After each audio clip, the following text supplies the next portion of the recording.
Hello learners, this is Dinesh Kumar. So class 9th maths chapter number 6 रेखाएं और कोण। देखिए हम लोगों को चैप्टर नंबर 6 के बारे में पढ़ना है, रेखाएं और कोण। देखिए बहुत ही प्यारा चैप्टर है और बहुत ही ज़्यादा इम्पॉर्टेंट चैप्टर है आप लोगों के लिए, क्योंकि आने वाले जो चैप्टर्स हैं वो इसी पे थोड़े डिपेंड हैं।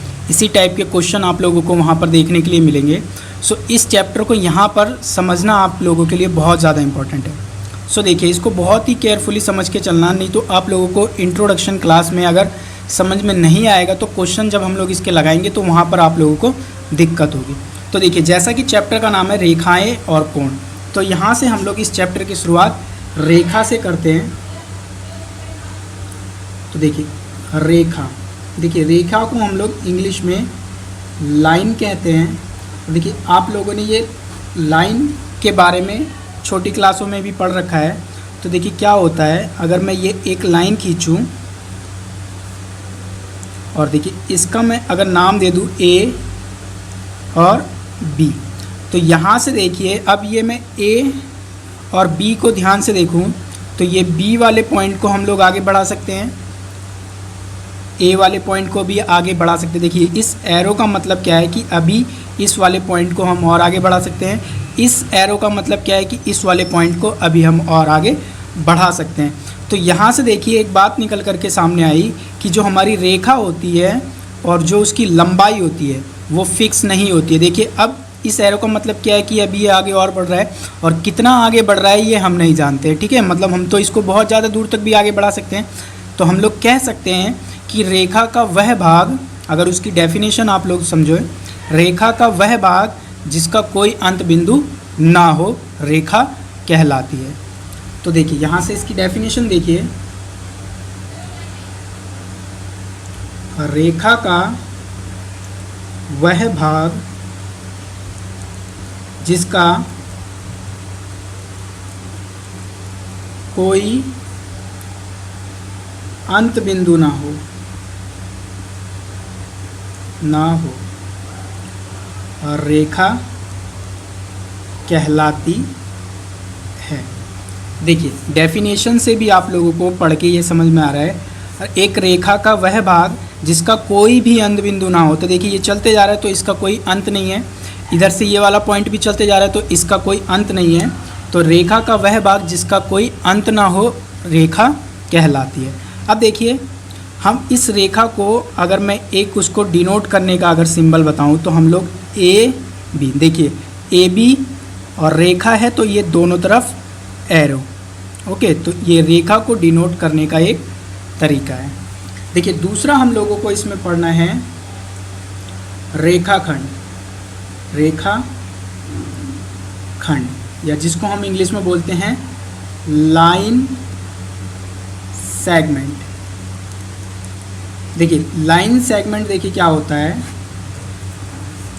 अगर मैं एक ए बी खींचूँ, एक रेखा खींचूँ ए बी और इसका ये वाला पॉइंट ए और ये वाला पॉइंट बी, ओके। तो यहाँ से देखिए अभी ऊपर में जो हम लोगों ने रेखा डिस्कस करी थी, इसको और इसको देखने से आप लोगों को कुछ अंतर मिल रहा है। हाँ देखिए एक अंतर है, यहाँ पर देखिए इसके दोनों ही छोर पे एक एरो लगे थे बट इसके दोनों ही छोर पर एरो नहीं है।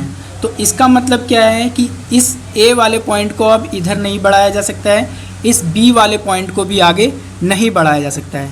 तो इसका मतलब क्या, इसका मतलब देखिए क्या हुआ कि ऐसी रेखा जिसकी लंबाई क्या हो, फिक्स हो, उसकी लंबाई फिक्स हो, ना तो इसको इधर से ना तो इसको इधर से बढ़ाया जा सके, उसको हम लोग क्या बोलेंगे, एक रेखा खंड बोलेंगे। देखिए फॉर एग्जांपल अगर मैं आप लोगों को एग्जांपल देना चाहूँ, मेरे हाथ में देखिए ये जो पेन है जिससे मैं लिख रहा हूँ, अब देखिए इस पे ज़रा आप लोग विचार करिए। ये पेन है तो पेन की जो लंबाई है यहाँ पर देखिए फिक्स है, मतलब अब इस पेन की इस तरफ मैं इसको और आगे नहीं बढ़ा सकता, इस पेन के इस छोर को मैं आगे नहीं बढ़ा सकता और ना ही मैं इसको छोटा कर सकता हूँ। तो यहाँ से देखिए कि इसकी जो पेन की जो लंबाई है फिक्स है, तो मैं इस पेन को क्या बोलूँगा कि ये एक रेखा खंड है, ओके, क्योंकि इसकी जो लंबाई है वो फिक्स है। ओके, तो देखिए इसकी डेफिनेशन में क्या लिखेंगे हम लोग, रेखा का वह भाग जिसके दो अंत सिरे अंत बिंदु हो, जिसके दो अंत बिंदु हो, रेखाखंड कहलाता है। ओके, रेखा का वह भाग जिसके दो अंत बिंदु हो रेखाखंड कहलाता है। देखिए इस रेखा के दो अंत बिंदु, एक ये है इसका बिंदु और एक ये है। तो देखिए इस रेखा के दो अंत बिंदु हम लोगों को मिल गए, तो ये क्या होगा, एक रेखाखंड जिसकी जो लंबाई होती है वो फिक्स होती हो। ठीक है, समझ लीजिए दोबारा से, ऐसी रेखा जिसकी जो लंबाई होती हो फिक्स होती हो, ना इसको इधर से और ना ही इसको इधर से बढ़ाया जा सके। और देखिए इसको हम लोग डिनोट कैसे करते हैं, ए बी और ये। ओके, तो ये हम लोग रेखाखंड को डिनोट करने का तरीका है। अब देखिए तीसरा हम लोगों को पढ़ना है किरण। देखिए रेखा भी आ गई इसमें, किरण भी आ गई। ओके, सो यहाँ पर देखिए किरण को हम लोग रे कहते हैं। और देखिए रे क्या होती है, यहाँ से ध्यान से समझिएगा इसको। देखिए मैंने एक लाइन खींची, ओके, और उसमें क्या करा, मैंने इसका एक पॉइंट को फिक्स कर दिया और इसको बोल दिया ये ए हो गया। और दूसरे पॉइंट पे मैंने क्या करा, एक एरो का निशान लगाया और इसको बी बोल दिया। तो यहाँ से देखिए अब तीनों को कंपेयर करिए, रेखा, रेखाखंड और किरण को, क्या तीनों में कुछ डिफरेंस है? बिल्कुल डिफरेंस है। इसमें दोनों तरफ एरो थे, इसमें एक भी तरफ एरो नहीं थे, मीन्स इसको कहीं से भी नहीं बढ़ाया जा सकता था, इसको दोनों तरफ से बढ़ाया जा सकता। तो इस वाली चीज़ को देख के क्या सामने आ रही है कि ये वाला पॉइंट इधर से तो नहीं बढ़ सकता है, बट ये बी वाले पॉइंट को देखिए, इस पर एरो लगा हुआ है। इसका मतलब क्या कि बी वाले को हम और आगे बढ़ा सकते हैं। तो देखिए इससे एक बात निकल करके सामने आई क्या, कि रेखा का वह भाग, अब देखिए इसका एक ही अंत बिंदु है, बट दूसरा इसका अगर मैं बिंदु को देखूं तो बी ये आगे बढ़ता जा रहा है, मतलब इसकी लंबाई फिक्स नहीं है बी की, बट एक पॉइंट फिक्स है। अब देखिए मैं इसको एग्जांपल से समझाना चाहूँ तो यहाँ से देखिए हमारा जो सूर्य होता है, सूरज जो होता है हमारा, देखिए अब सूरज एक पॉइंट पे फिक्स है, ठीक है, वहाँ पर देखिए स्काई में सूरज एक पॉइंट पे फिक्स है, बट जो उसकी किरणें होती है वो फिक्स नहीं है, वो तो बहुत दूर तक जाती है। मीन्स एक पॉइंट तो उसका फिक्स हो गया, बट दूसरा पॉइंट फिक्स नहीं हुआ, वो तो बहुत ही दूर तक जाती है। तो देखिए सेम इसी तरीके से अब इसका एक पॉइंट फिक्स हो गया है, बट जो दूसरा पॉइंट है वो अनफिक्स है। ओके, तो यहाँ पर हम लोग कह सकते हैं कि रेखा का वह भाग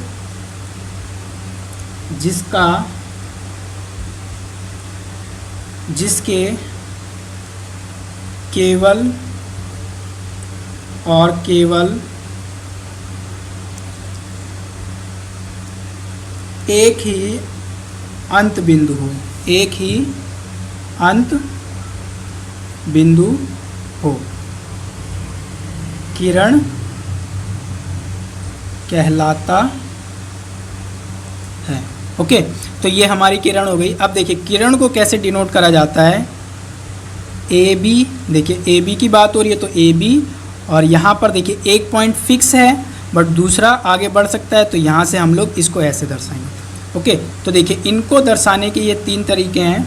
अब ध्यान से देखिए एक बात समझिएगा, पर हम लोगों ने जो ये तीन तरीके को उसको दर्शाना है, ए बी पर दोनों तरफ एरो, ए बी पर देखिए किसी भी तरफ एरो नहीं, और तीसरा देखिए ए बी पर एक तरफ एरो, बट हम लोगों को इस चैप्टर में ऐसे नहीं दर्शाना है। ओके, तो क्या हम लोग रेखा, रेखाखंड और किरण को नहीं दर्शाएंगे? बिल्कुल दर्शाएंगे। तो देखिए हम लोग कैसे दर्शाएंगे इसको, देखिए हम लोग सीधा ही सिंपल लाइन में कह देंगे कि देखिए ए बी क्या है, एक रेखा है, तो हम लोग बोल देंगे रेखा ए बी। ओके, सिंपल एकदम। और देखिए ये क्या है, हमारा रेखाखंड है, तो रेखाखंड ए बी। ओके, और यहाँ से देखिए ये किरण है, तो इसको किरण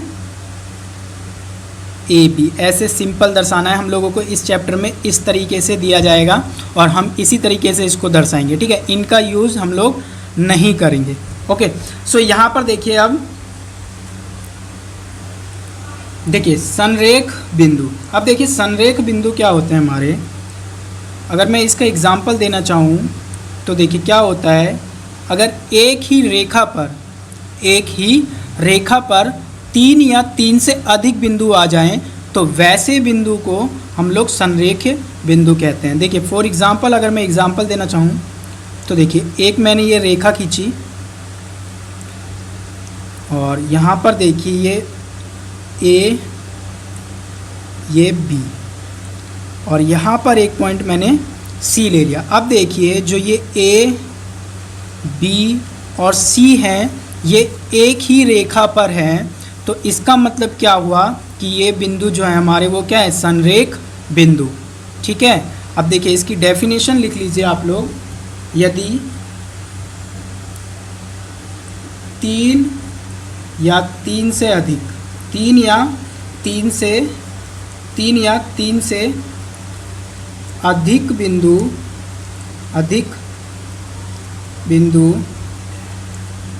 एक ही रेखा पर हो तो संरेख बिंदु कहलाते हैं। ओके, तो यहाँ से देखिए एक ही रेखा पर अगर 3 बिंदु हों तो वो संरेख बिंदु कहलाते हैं। देखिए पांचवा है हमारा असंरेख बिंदु, या जिसको हम लोग इंग्लिश में बोलते हैं नॉन कोलिनियर पॉइंट्स। अब देखिए ये क्या होते हैं, देखिए जैसा कि नाम से ही हम लोगों को परिचित हो रहा है कि संरेख क्या होते हैं, जो एक ही बिंदु पर 3, मतलब एक ही रेखा पर 3 या 3 से अधिक बिंदु हो तो संरेख बिंदु होते हैं। अब देखिए इसका उल्टा हो जाएगा, यदि एक रेखा पर 3 या 3 से अधिक बिंदु ना हो तो वैसे को हम लोग क्या बोलते हैं, असंरेख बिंदु बोलते हैं। ओके, सो देखिए इसका एग्जाम्पल अगर मैं देना चाहूँ तो आप लोगों को, देखिए हम एक लाइन लेते हैं और इस लाइन को नाम देते हैं ए बी। तो ये ए बी हो गया हमारा। ओके, देखिए यहाँ पर 2 बिंदु तो लाई कर रहे हैं एक लाइन पर, बट तीसरा पॉइंट अगर इस पे मैं लाई करा दूंगा तो इसमें और इसमें कोई अंतर नहीं रह जाएगा। ठीक है, तो मेरा ये लिखने का तो कोई फ़ायदा नहीं हुआ, बट मुझे क्या पढ़ना है, असंख्य रेख बिंदु। तो यहाँ से देखिए जो तीसरा जो पॉइंट होगा वो इस रेखा पे ना हो करके कहीं और होगा, तो यहाँ से देखिए ये हमारा असंरेख बिंदु है। ओके, देखिए डेफिनेशन देखिए इसकी, यदि 3 या 3 से अधिक बिंदु एक ही रेखा पर ना हो तो असंरेख बिंदु कहलाते हैं। ओके, देखिए दोनों ही एक दूसरे के उल्टा हैं, तो एक याद कर लोगे दूसरा अपने आप ही याद हो जाएगा। ओके, सो यहाँ पर देखिए अब हम लोगों को कोण के बारे में पढ़ना है। कोण, या जिसको हम लोग एंगल कहते हैं। ठीक है, तो एंगल भी आप लोगों ने छोटी क्लासों में पढ़ रखा है। तो देखिए एंगल क्या होता है, अगर मैं एंगल को देखूं तो यहाँ पर पहले हम लोग एक एंगल बनाते हैं। तो यहाँ पर देखिए मैंने एक किरण ले ली। ठीक है, किरण क्या होती है, जिसका एक छोर की जो लंबाई हो फिक्स हो, बट जो दूसरे छोर की जो लंबाई हो वो फिक्स ना हो। तो देखिए यहाँ पर मैंने ए बी एक किरण ले लिया। ओके, और यहाँ से एक मैंने दूसरी किरण ले लिया। तो देखिए इस वाले किरण की भी जो यहाँ पर ये वाला पॉइंट है फिक्स हो गया, क्योंकि दोनों का ये हो गया, और इसको मैंने नाम दे दिया सी।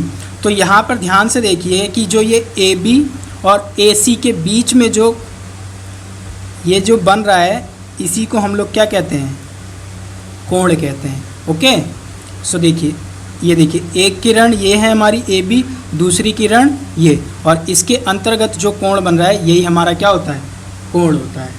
ठीक है। और इसकी अगर आप लोग डेफिनेशन लिखना चाहो तो डेफिनेशन लिख लीजिए। जब दो किरणें एक ही अंत बिंदु से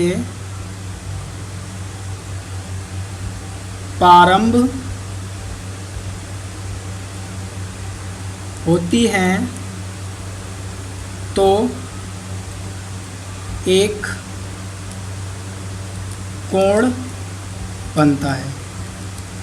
ओके, देखिए जब दो किरणें एक ही अंत बिंदु से प्रारंभ होती हैं तो एक कोण बनता है। देखिए ये हमारी किरण है, देखिए ए बी एक किरण है और देखिए ए सी एक किरण है। और देखिए इसके अंत बिंदु, देखिए ए बी किरण का अंत बिंदु ये है ए और ए सी किरण का अंत बिंदु ए है। तो यहाँ से देखिए इसके अंत बिंदु से ये प्रारंभ हो रहे हैं तो इसके अंतर्गत एक कोण बन रहा है। ओके, तो ये हमारा क्या कहलाता है?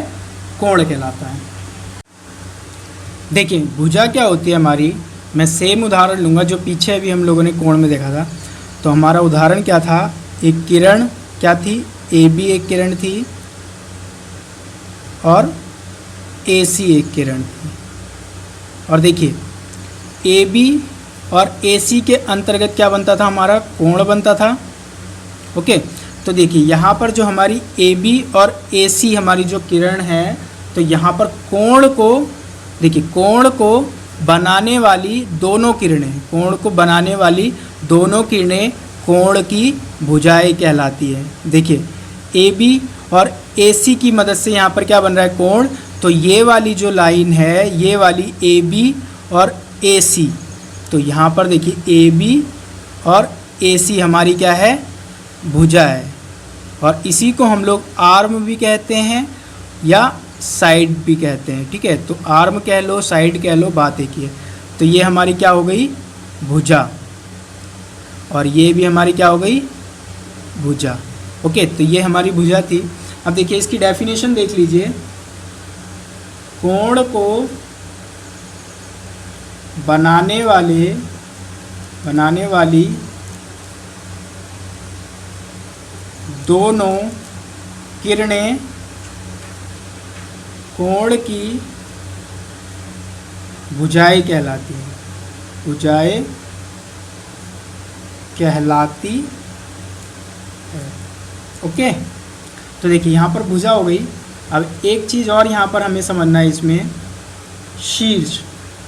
तो देखिए शीर्ष क्या होता है हमारा, और शीर्ष को इंग्लिश में हम लोग वर्टेक्स कहते हैं। तो देखिए इसको समझाने के लिए मैं सेम फिर से ये उदाहरण लूँगा। तो यहाँ से देखिए कि हमारी ये ए बी और ए बी हमारी किरण है एक, और ए सी हमारी एक किरण है, ए बी और ए सी हमारी किरण है। तो यहाँ से देखिए कि जो ये ए बी और ए सी के अंतर्गत क्या बना, हमारा कोण। और देखिए कोण को बनाने वाली दोनों किरणें कोण की भुजाएं कहलाती है। ओके, और यहाँ से देखिए हमारा जो शीर्ष होगा, क्या होगा, भुजाओं का उभयनिष्ठ बिंदु शीर्ष कहलाता है। अब देखिए भुजा हमारी क्या है, ए बी और ए सी हमारी भुजाएं, अभी हम लोगों ने पीछे जाना। तो यहाँ पर देखिए इन दोनों का उभयनिष्ठ बिंदु, उभयनिष्ठ यहाँ पर देखिए एक शब्द आया है, उभयनिष्ठ। देखिए उभयनिष्ठ का मतलब होता है कॉमन, जो दोनों में हो। तो उभयनिष्ठ बिंदु तो क्या होता है, कॉमन। तो यहाँ से देखिए भुजाओं का उभयनिष्ठ बिंदु क्या कहलाता है, हमारा शीर्ष कहलाता है। तो देखिए ये भुजाएं हमारी ये दोनों, और देखिए इसका जो उभयनिष्ठ या जो कॉमन बिंदु है वो क्या है, ए है। यहाँ पर देखिए ए बी का भी है और ए सी का भी है। तो ये उभयनिष्ठ हो गया, मीन्स कॉमन हो गया। तो यहाँ पर जो हमारा ए बिंदु होगा, बिंदु ए हमारा क्या होगा, शीर्ष होगा, या बिंदु ए कह लो या ए कह लो, ये हमारा क्या होगा, शीर्ष होगा। तो इसको हम लोग क्या बोलते हैं, वर्टेक्स। ओके, देख लीजिए, देखिए इसकी डेफिनेशन देखिए, भुजाओं का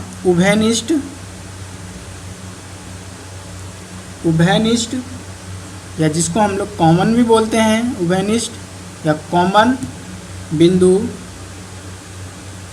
शीर्ष कहलाता है, शीर्ष कहलाता है। ओके, देखिए कोणों के प्रकार, टाइप्स ऑफ एंगल।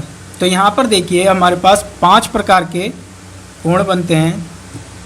तो यहाँ से देखिए जो हमारा फर्स्ट है न्यून कोण। देखिए न्यून कोण क्या होता है हमारा, न्यून कोण क्या होता है कि 0 डिग्री से बड़ा पर 90 डिग्री से छोटा। तो ऐसे को हम लोग क्या बोलते हैं, न्यून कोण। ठीक है, 0 से बड़ा पर 90 से छोटा, 90 से छोटा। ठीक है, तो ये हमारा क्या होता है, न्यून कोण होता है। देखिए समकोण क्या होता है कि ये समकोण जो होता है हमारा, ये पूरा का पूरा क्या बनता है, 90 डिग्री का बनता है। देखिए साफ दिख रहा है कि ये वाला जो हमारा एंगल है ये 90 डिग्री का है, और इसको हम लोग राइट एंगल बोलते हैं, राइट एंगल। ओके, तो ये सीधा सीधा पूरा 90 डिग्री का होता है आप लोगों का। और देखिए इसको न्यून कोण को क्या बोलते हैं, अगर आप लोगों को इंग्लिश में जानना है तो इसको बोलते हैं एक्यूट एंगल, एक्यूट एंगल। ठीक, तो यहाँ से देखिए तीसरा जो हमारा कोण होता है अधिक कोण। देखिए अधिक कोण क्या होता है, ये 90 डिग्री से, देखिए जो हमारा जो जेड होता है, जो यहाँ पर देखिए, इसको देखिए देखते कैसे हैं अगर आप लोगों को नहीं आता है तो देखिए अगर मैं ऐसे करूँ, देखिए इससे आप लोगों को क्या पता चल रहा है, देखिए इससे ये पता चल रहा है कि जो हमारा जेड जो एंगल है वो 90 से बड़ा है, क्योंकि मुंह इसी की तरफ खुला हुआ है ना। आप लोगों ने छोटी क्लास में तो वो पढ़ा है ना, जैसे ये 2 और यहाँ पर बॉक्स बना के दिया जाता था आप लोगों को, एक तरफ 3, तो बोलते थे कि बड़े की तरफ मुंह खोलो, तो यहाँ पर हम लोग ऐसे करते थे। तो इसका मतलब क्या हुआ कि 3 जो है हमारा बड़ा है किससे, 2 से। तो अगर देखिए यहाँ पर 3 चीज़ लिखी हुई है, अगर मैं इसको हाइड कर दूँ, छुपा दूँ, तो यहाँ से देखिए आप लोगों को क्या दिख रहा है कि जेड की तरफ मुंह खुला हुआ है। इसका मतलब क्या है कि जो हमारा जेड है वो 90 से बड़ा है। ओके, 90 से बड़ा है। और अब दूसरी बात जब देखोगे तो इससे ये बंद कर लीजिए, तो यहाँ से देखिए क्या पता चल रहा है कि जेड 180 से छोटा है। तो देखिए इससे ये बात निकल करके सामने आई, क्या निकल के सामने आई कि जो हमारा अधिक कोण होता है वो 90 डिग्री से बड़ा होता है, लेकिन 180 डिग्री से क्या होता है, छोटा होता है, कम होता है। ओके, तो जो हमारा अधिक कोण होता है 90 डिग्री से, यहाँ पर देखिए 90 डिग्री से बड़ा पर 180 डिग्री से छोटा। ओके, तो ये हमारा क्या कहलाता है, अधिक कोण कहलाता है। और देखिए अधिक कोण को हम लोग इंग्लिश में क्या कहते हैं, obtuse angle, obtuse angle. Okay, obtuse angle. तो यहाँ पर हमारा क्या होता है, 90 से बड़ा पर 180 से छोटा। तो यहाँ से देखिए ये 3 प्रकार के हो गए, अब 2 और बचे हुए हैं। देखिए यहाँ पर है अब रिजु कोण। देखिए रिजु कोण आप लोगों ने पढ़ रखा है, इस रिजु कोण को हम लोग क्या कहते हैं, सरल कोण भी कहते हैं। ओके, तो ये सरल कोण देखिए क्या होता है, ये जो होता है सीधा 180 डिग्री का बनता है। ठीक है, एक सीधी लाइन में बनता है। यहाँ पर देखिए कि अगर मैं एक सीधी लाइन खींचूँ और इस पे जो ये वाला एंगल बनता है वो पूरा 180 डिग्री का बनता है। ठीक है, तो इसको हम लोग रिजु कोण या सरल कोण भी कहते हैं। और देखिए इसको इंग्लिश में बोला जाता है straight angle, straight angle. Okay, और यहाँ से देखिए अब हमारा ये वाला जो एंगल है 5वां और लास्ट, देखिए इसको क्या बोलते हैं हम लोग, प्रतिवर्ती कोण। प्रतिवर्ती कोण देखिए क्या होता है कि यहाँ पर प्रतिवर्ती कोण देखिए, अब इस वाली चीज़ को देखिए, ये वाली जो चीज़ लिखी हुई है इसको देखिए ध्यान से। देखिए अब फिर से इसको हाइड कर लीजिए, तो 180 और टी में देखिए ये क्या दिखा रहा है कि जो हमारा एंगल टी है वो 180 डिग्री से क्या है, बड़ा है। और फिर अगर इसको देखूं तो टी क्या है, 360 से छोटा है। तो वैसे कोण जो 180 डिग्री से बड़े हों लेकिन 360 डिग्री से छोटे हों, वो क्या कहलाते हैं, प्रतिवर्ती कोण, या इसको हम लोग बोलते हैं रिफ्लेक्स एंगल। ओके, तो यहाँ पर लिख लीजिए 180 डिग्री से बड़े पर 360 डिग्री से छोटे। देखिए 180 डिग्री से बड़े, 360 डिग्री से छोटे होते हैं, तो वैसे कोण को हम लोग क्या बोलते हैं, प्रतिवर्ती कोण, और इंग्लिश में इसको बोलते हैं हम लोग reflex angle, reflex angle. Okay, तो ये रिफ्लेक्स एंगल। तो देखिए हम लोगों ने कोण के 5 प्रकार के बारे में पढ़ा है, ठीक है। एक्यूट एंगल जो 0 डिग्री से लेकर के 90 डिग्री के बीच में होता है, या इसको कह सकते हो कि 0 से लेकर के 90 के बीच में होता है, ठीक है। और यहाँ पर देखिए हम लोगों ने पढ़ा समकोण। समकोण क्या होते हैं, जो सीधे पूरे 90 डिग्री के होते हैं। और यहाँ पर देखिए अधिक कोण पढ़ा, जो 90 डिग्री से बड़े पर 180 डिग्री से छोटे, तो इसको क्या बोलते हैं, अधिक कोण या ऑब्ट्यूस एंगल। और यहाँ पर देखिए चौथा पढ़ा हम लोगों ने रिजु कोण, या जिसको हम लोग सरल कोण भी कहते हैं, जो कि हमारे किसके बराबर होते हैं, 180 डिग्री, 180 डिग्री के पूरे बराबर होते हैं, और इसको स्ट्रेट एंगल बोला जाता है। और यहाँ से देखिए लास्ट पढ़ा हम लोगों ने प्रतिवर्ती कोण। प्रतिवर्ती कोण क्या होते हैं, 180 डिग्री से बड़े पर 360 डिग्री से छोटे, जो कि ये हमारा टी वाला एंगल है, ठीक है। तो इसको हम लोग क्या बोलते हैं, रिफ्लेक्स एंगल। ओके, देखिए पूरक कोण, या जिसे हम लोग कॉम्प्लीमेंट्री एंगल भी बोलते हैं। देखिए क्या होता है कॉम्प्लीमेंट्री एंगल, देखिए अगर दो कोणों का योग करने पर एक समकोण के बराबर आ जाए। देखिए समकोण अभी आप लोगों ने जब हम पीछे पढ़ रहे थे, समकोण क्या देखा था, आप लोगों ने क्या देखा था कि वहाँ पर जो हमारा समकोण होता है 90 डिग्री का होता है। ओके, समकोण क्या होता है, 90 डिग्री का होता है। तो यहाँ पर देखिए क्या बात कही गई है एनसीईआरटी लाइन बुक में, यदि दो कोणों का जो योग होता है वो एक समकोण के बराबर आ जाता है तो क्या कहलाता है, पूरक कोण कहलाता है।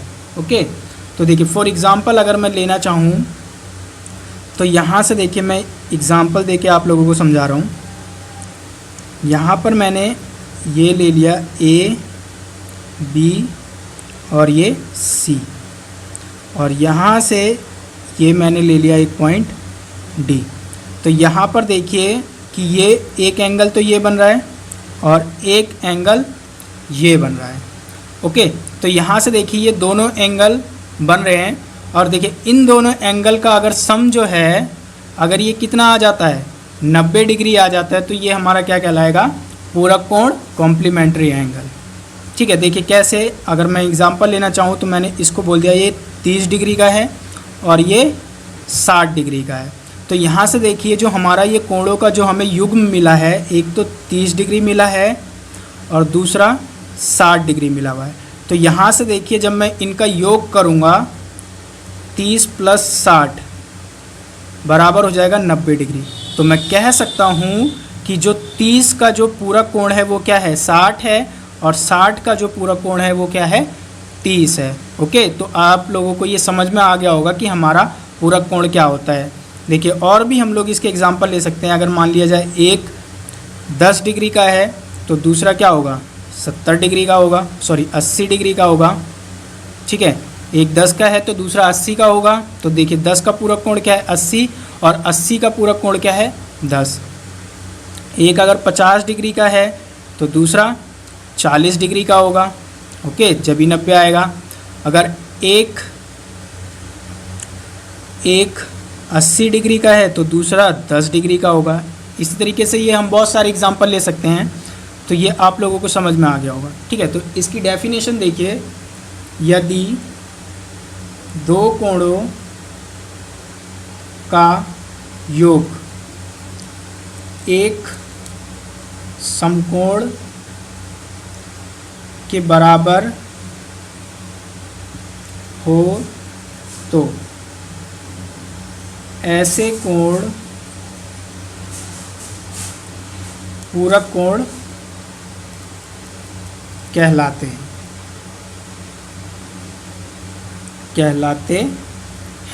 ओके, तो आई होप ये एग्जाम्पल से आप लोगों को क्लियर हो गया होगा। अब देखिए दूसरा हम लोगों को पढ़ना है संपूरक कोण। देखिए संपूरक कोण क्या होता है? संपूरक कोण, जिसको इंग्लिश में हम लोग सप्लीमेंट्री एंगल बोलते हैं। Supplementary angle. देखिए ये सप्लीमेंट्री एंगल हमारा क्या होता है?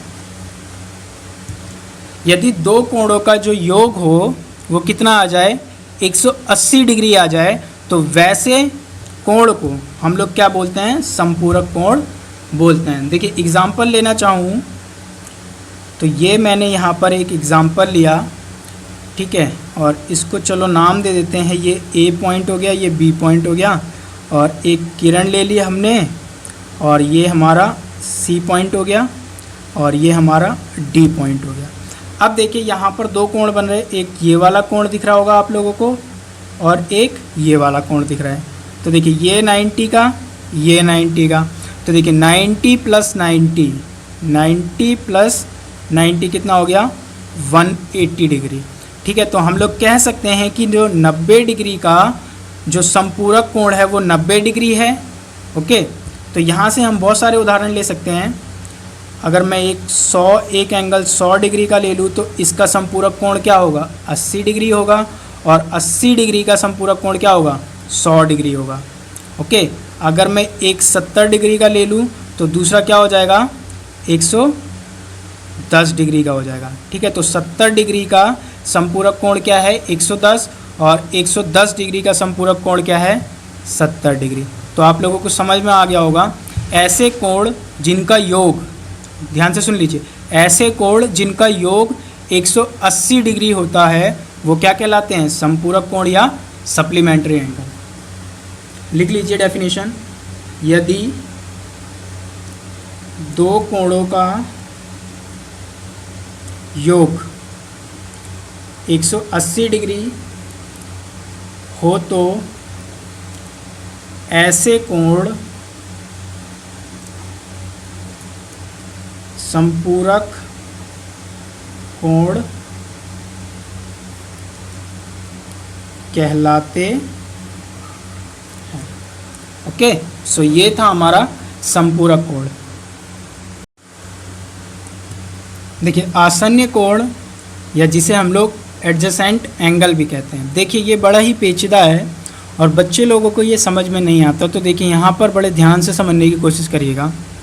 देखिए आसन्न कोण क्या होता है, इसके लिए देखिए मैंने एक चित्र बनाया, और यहाँ पर देखिए दो एंगलों की बात हो रही है।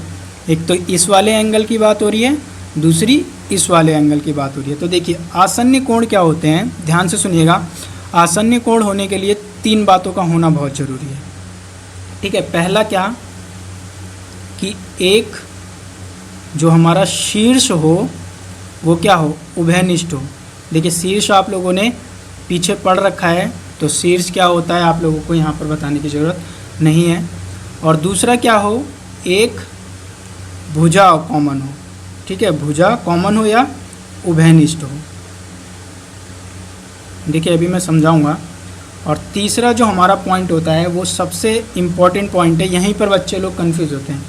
देखिए अन्य दो भुजाएं उभयनिष्ठ भुजा से विपरीत हो, विपरीत दिशा में विपरीत और स्थित हो। देखिए अब इसको ध्यान से समझिए, हम किस वाले एंगल की बात कर रहे हैं? एक तो ये वाला एंगल और एक ये वाला एंगल, इन दोनों एंगल की बात कर रहे हैं। तो देखिए आसन्न कोण क्या होता है? एक शीर्ष उभयनिष्ठ हो। तो देखिए यहाँ से ध्यान से, अगर मैं इसकी बात करूँ कि ए बी डी, एक एंगल हमारा ए बी डी बन रहा है, तो यहाँ से देखिए एंगल ए बी डी, और दूसरा एंगल हम किसको बोल रहे हैं? डी बी सी, और दूसरा एंगल क्या बन रहा है? D B C. तो देखिए इन दोनों एंगलों की बात कर रहे हैं। और देखिए ये 3 में करके लिखा हुआ है, आप लोग कंफ्यूज मत होइए। जो अक्षर बीच में होता है, जैसे इस यहाँ पर देखिए अक्षर बी बीच में है, तो एंगल बी की बात हो रही है। मीन्स देखिए A B D, A B D means ये वाला एंगल, और दूसरा डी बी सी, तो ये वाले एंगल की डी बी सी मीन्स ये वाले एंगल की बात हो रही है। ठीक है, तो ये कन्फ्यूज़न दूर होनी चाहिए।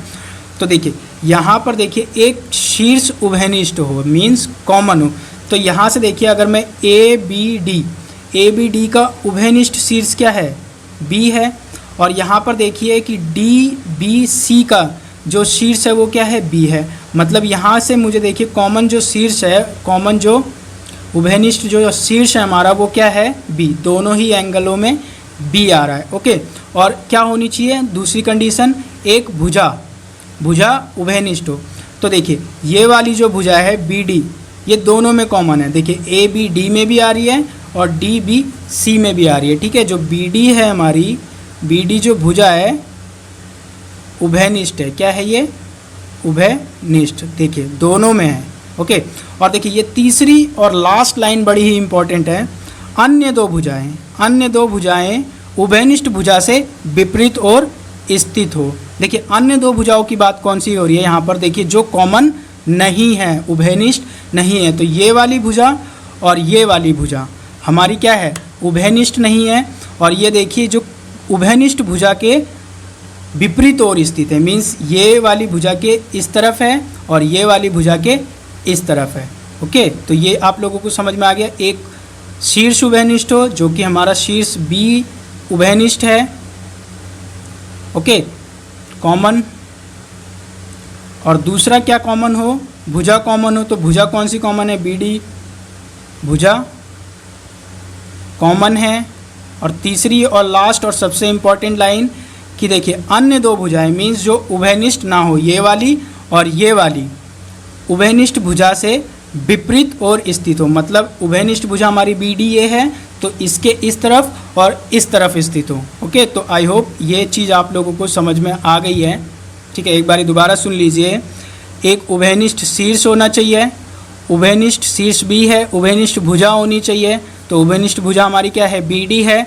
और जो अन्य दो भुजाएं जो कि उभयनिष्ठ नहीं है, मीन्स हमारी ए बी और बी सी जो उभयनिष्ठ नहीं है, वो उभयनिष्ठ भुजा के विपरीत और स्थित हो, मीन्स इस तरफ और इस तरफ। ओके, तो यहाँ से देखिए इसकी डेफिनेशन अगर आप लोग लिखना चाहोगे तो डेफिनेशन लिख लीजिए।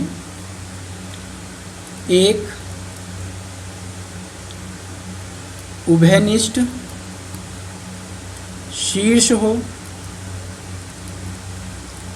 एक उभयनिष्ठ भुजा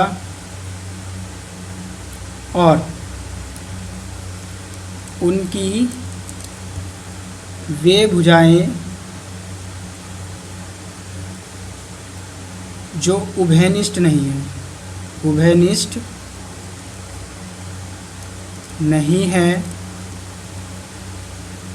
उभयनिष्ठ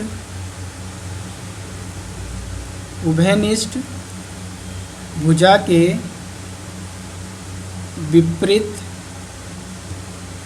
और स्थित हो। ओके, तो यहाँ से देखिए ये। अच्छा, मैं इसी का एक और एग्जांपल लेता हूँ, देखिए ताकि ये आप लोगों को क्लियरिफाई हो सके। तो मैंने देखिए यहाँ पर एक दोबारा से मैं एक चित्र ड्रॉ कर रहा हूँ। देखिए ये मैंने कहा कि ये हमारा ए हो गया, ये बी हो गया। ओके, और यहाँ से ये हमारा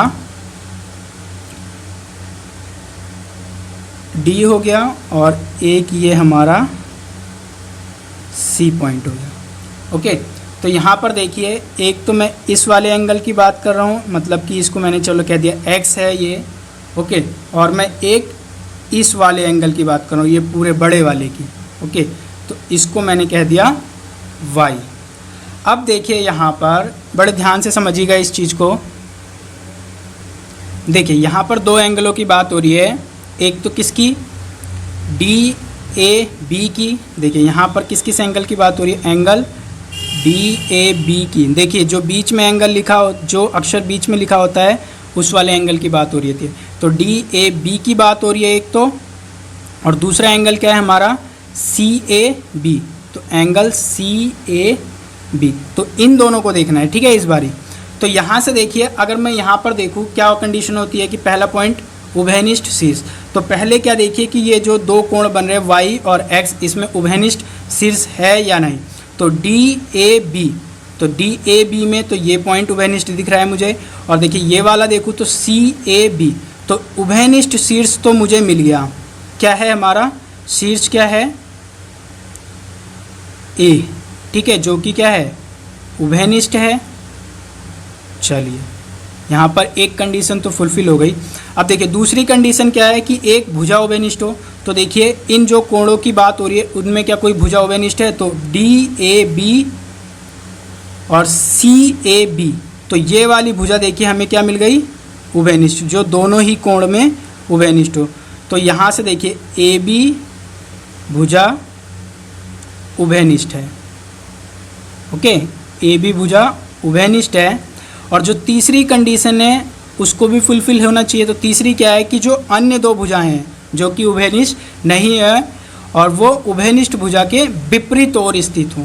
तो देखिए यहाँ पर देखिए कि जो ये उभयनिष्ठ भुजा है और जो अन्य दो भुजाएं हैं जो कि क्या है हमारी उभयनिष्ठ नहीं है, वो एक ही भुजा की ओर, मतलब एक ही ओर स्थित है। मतलब यहाँ पर देखिए इन दोनों भुजाओं को, एक को इधर होना चाहिए था और एक को इधर होना चाहिए था, बट ये उभयनिष्ठ भुजा के एक ही ओर स्थित है। तो इसका मतलब क्या है कि एंगल DAB और एंगल CAB हमारा क्या है, आसन्न कोण नहीं है। ठीक है, आसन्न कोण नहीं है। समझ में आ गया क्यों नहीं है? क्योंकि देखिए ये जो उभयनिष्ठ भुजा है और जो उभयनिष्ठ भुजा के जो यहाँ पर जो हमारी जो भुजाएं दो उभयनिष्ठ नहीं है उसके विपरीत ओर स्थित होनी चाहिए। मतलब AC और AD, एक भुजा इस तरफ होनी चाहिए थी उभयनिष्ठ के और दूसरी भुजा इस तरफ, पर उभयनिष्ठ भुजा के दोनों एक ही तरफ आ रहे हैं, इस वजह से ये हमारा आसन्न कोण नहीं होगा। ओके, तो अगर देखिए मैं इस वाली चीज़ में देखना चाहूँ कि ये जो मैंने डेफिनेशन लिखवाया था यहाँ पर, ये वाली जो हमने ऊपर वाले में देखा था, तो इसमें देखिए आसन्न कोण कौन कौन से बना रहे हैं। तो यहाँ से देखिए एक तो इस वाले एंगल की बात हो रही थी और दूसरी इस वाले एंगल की बात हो रही थी। तो यहाँ से देखिए कि हमारा जो एंगल ABD है और एंगल DBC, तो ये वाले हमारे जो आसन्न कोण के युग्म हैं। ठीक है, ये दोनों कोण हमारे आसन्न कोण थे। ठीक है, तो आप लोगों को यहाँ पर क्लियर हो गया होगा कि आसन्न कोण क्या होता है और आसन्न कोण क्या नहीं होता है, ये भी पता चल गया होगा। देखिए ये पता होना बहुत अच्छी बात है कि आसन्न कोण क्या होता है, बट बच्चों लोगों को अगर ये पूछ लिया जाए कि एक उदाहरण दीजिए जो आसन्न कोण ना हो, तो बच्चों लोगों की वहीं पर हवा ख़राब हो जाती है। ठीक है, तो यहाँ से देखिए इससे आप लोगों को दोनों ही क्लियर हो गया होगा। ओके,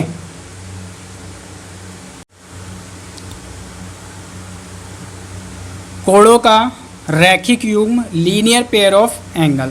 तो देखिए यहाँ पर मैंने एक चित्र ड्रॉ करा और यहाँ पर देखिए दो एंगल की बात हो रही है, एक एंगल X की बात हो रही है और एक एंगल Y की बात हो रही है। तो देखिए कोणों का रैखिक युग्म क्या होता है, यदि दो आसन्न कोणों का योग 180 डिग्री हो तो रैखिक युग्म कहलाते हैं। देखिए मैंने क्या बोला, ध्यान से सुनिएगा दोबारा, यदि दो आसन्न कोणों का योग 180 डिग्री हो तो रैखिक युग्म कहलाते हैं। देखिए क्या मतलब है, ध्यान से सुनिए।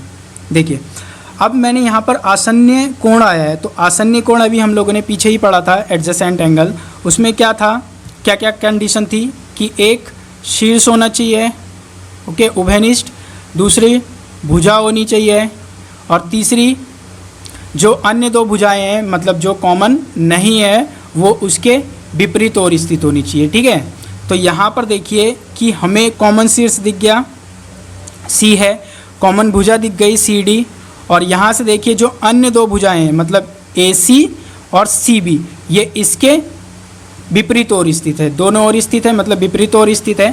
तो यहाँ से देखिए ये आसन्न कोण बना रहा है, तो आसन्न कोण Y और आसन्न कोण X means X plus Y जो होगा हमारा वो किसके बराबर होगा, 180 डिग्री के बराबर होगा। देखिए आप लोगों ने ये भी जाना है कि अगर यहाँ पर एक किरण पर मतलब एक रेखा पर एक किरण खड़ी होती है तो 180 डिग्री का कोण बनता है। तो देखिए ये वही चीज़ है, देखिए ये एक रेखा है और यहाँ पर देखिए CD एक किरण है, तो इस पे खड़ी हुई है मतलब इस वाले एंगल का, और इस वाले एंगल का जो योग होगा वो कितना होगा, एंगल x प्लस वाई बराबर होगा 180 डिग्री। ठीक है, तो यहाँ पर इसको और इसको जोड़ेंगे तो ये 180 डिग्री बनेगा, और अगर ये 180 डिग्री का बन जाता है तो यही हमारा क्या कहलाएगा, कोणों का रैखिक योग, लीनियर पेयर ऑफ एंगल। ठीक है, तो यहाँ से देखिए अगर इसकी डेफिनेशन लिखिए आप लोग, यदि दो आसन्न कोणों का योग 180 डिग्री होता है तो रैखिक युग्म कहलाते हैं। ओके, तो आई होप ये क्लियर हो गया होगा। एक बार दोबारा सुन लीजिए कि अगर दो आसन्न कोणों का योग 180 डिग्री का होगा तो वो रैखिक युग्म कहलाएंगे। या दूसरी एक बात और होती है कि अगर एक रेखा पर अगर कोई एक किरण आके खड़ी होती है तो वो भी क्या बनता है, 180 डिग्री का कोण बनाती है। ओके, सो ये था हमारा कोणों का रैखिक युग्म। अब देखिए अगला हम लोगों को पढ़ना है शीर्षाभिमुख कोण। शीर्षाभिमुख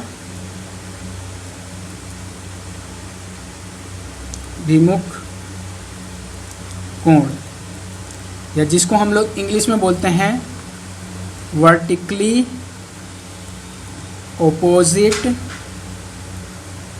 एंगल, वर्टिकली अपोजिट एंगल्स। देखिए वर्टिकली अपोजिट एंगल या शीर्षाभिमुख कोण क्या होते हैं, तो देखिए उसके लिए मैं एक एग्जांपल लूँगा। मैंने यहाँ पर एक रेखा ली और एक दूसरी रेखा ली। ओके, तो इसको मैंने नाम दे दिया A, B, C और D। तो यहाँ से देखिए रेखा AB ने रेखा CD को क्या करा, इस वाले पॉइंट पे, और चलिए इसको मैं नाम दे देता हूँ O।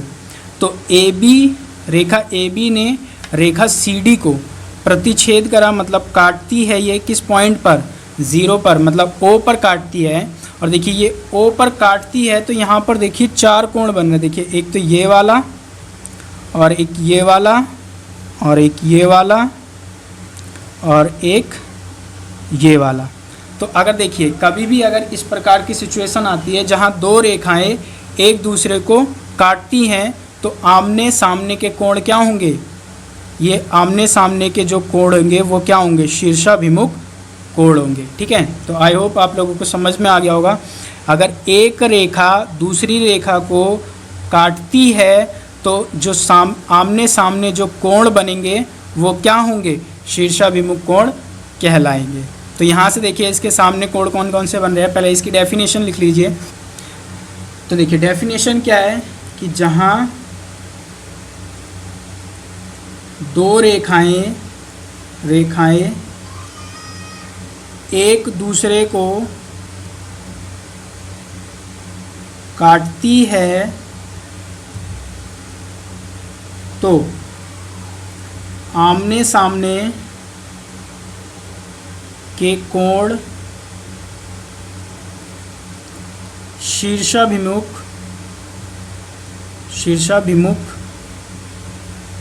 कोण कहलाते हैं।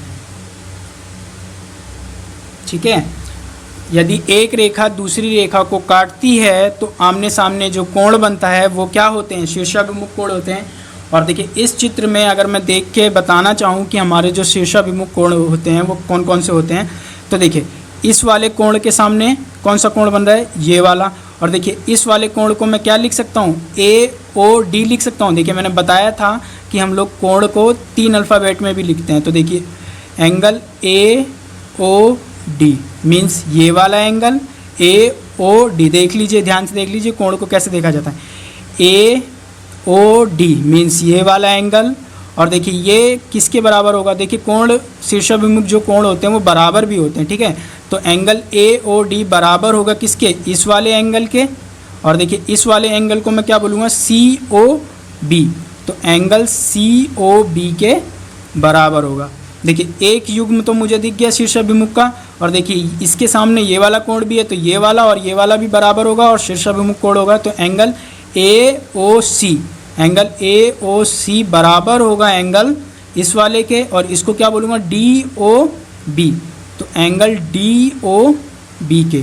तो ये देखिए हमारे ये शीर्षाभिमुख के क्या हैं, शीर्षाभिमुख कोण हैं। और देखिए शीर्षाभिमुख कोण आपस में बराबर होते हैं, ये अभी हम आगे प्रूफ भी करेंगे, ठीक है। और यहाँ से देखिए अब हम लोगों का लास्ट जो कंसेप्ट रह गया है इस इंट्रोडक्शन क्लास का,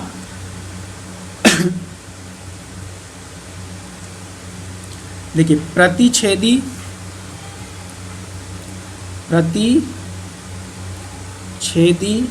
रेखाएं और अप्रतिच्छेदी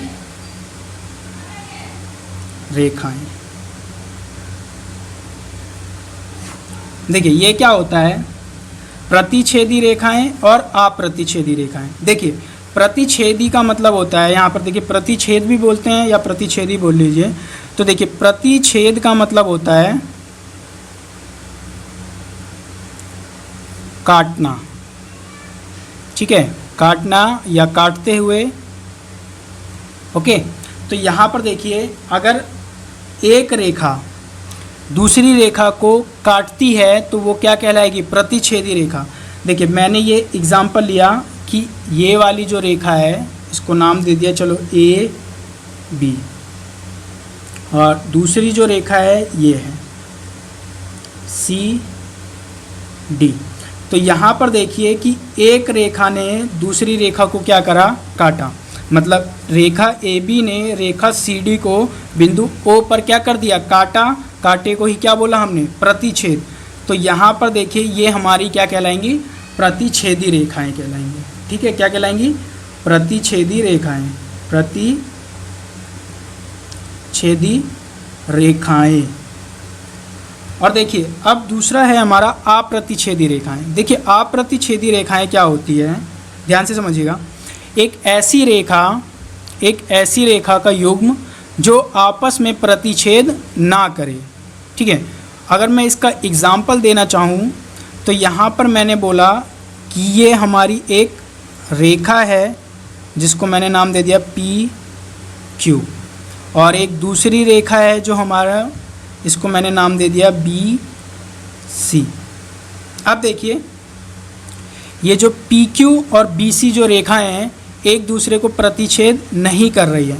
अब देखिए प्रतिच्छेद नहीं करने का मतलब एक दूसरा भी यहाँ पर निकलता है। अब देखिए प्रतिच्छेद अप्रतिच्छेदी रेखाएं क्या होती हैं कि अगर दो रेखाएं हैं उनके जो बीच की दूरी है वो हर एक पॉइंट पर, मीन्स अगर मैं यहाँ पर नापूं तो उसकी बीच की दूरी, फॉर एग्जांपल अगर मैं यहाँ पर एक लाइन ड्रॉ करूँ तो यहाँ पर देख लीजिए, फॉर एग्जांपल मैंने मान लिया कि ये 5 सेंटीमीटर की दूरी है इसके बीच में। अब देखिए अगर मैं इसी लाइन को अगर और कहीं पर भी अगर मैं एक लाइन खींचूँ तो वहाँ पर भी मुझे 5 मिलना चाहिए, अगर मैं और खींचूँ तो वहाँ पर भी मुझे 5 मिलना चाहिए। मतलब किसी भी एक पॉइंट पर अगर मैं वहाँ से एक दूरी नापूँ तो हर एक जगह पे मुझे क्या मिलना चाहिए, वो 5 सेंटीमीटर ही मिलना चाहिए। अगर कहीं पर भी एक भी सेंटीमीटर कम या ज़्यादा हो गया तो ये यहाँ पर क्या होगा कि वो एक दूसरे को किसी ना किसी पॉइंट पर जाके क्या कर देंगी, कट कर देंगी, काट देंगी। देखिए नहीं समझ में आया तो देखिए एक उदाहरण देता हूँ मैं आप लोगों को। आप लोगों ने ट्रेन की पटरियाँ देखी होंगी, ठीक है, कुछ इस प्रकार से होती हैं। अब देखिए यहाँ पर ट्रेन की जो पटरियों के बीच की दूरी होती है वो हर एक पॉइंट पर, हर एक जगह पे क्या होती है, एक समान होती है। अगर कहीं पर पॉइंट की जो दूरी है वो कम या ज़्यादा हुई तो आप लोगों को पता है क्या होगा, बहुत बड़ा हादसा हो सकता है।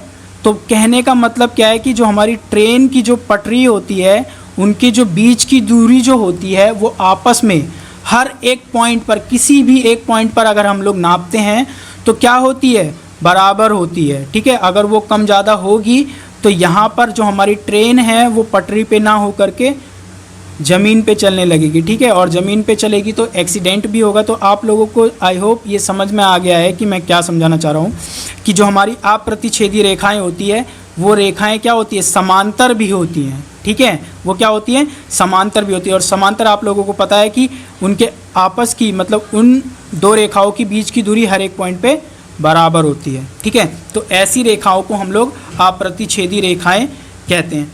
और देखिए, अगर मैं एक उदाहरण और देना चाहूँ, मैंने कहा कि ये एक रेखा है, ठीक है, नाम दे दिया चलो पी क्यू, और ये ए सी एक रेखा है।